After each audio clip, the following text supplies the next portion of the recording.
My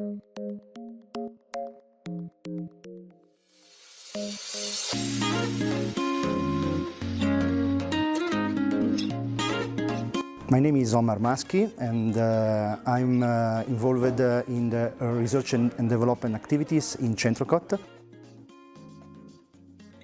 It's an Italian company located in Lombardy region, very close to Milan.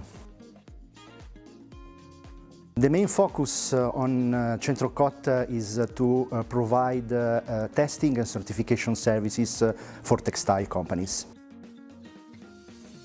I'm the technical and scientific manager of a specific laboratory that is under the R&D department of Centrocot that is called the Multilab.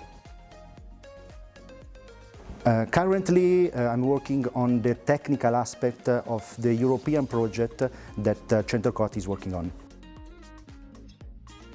The Multilab that I already mentioned is a new department that we created just to study and experimentate the recycling for textile waste.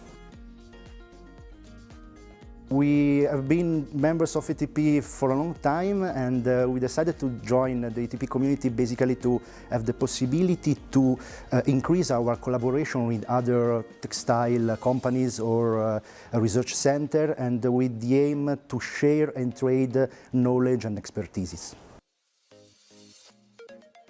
I think that the description of ATP is already in the name, because ATP are enthusiastic textile person.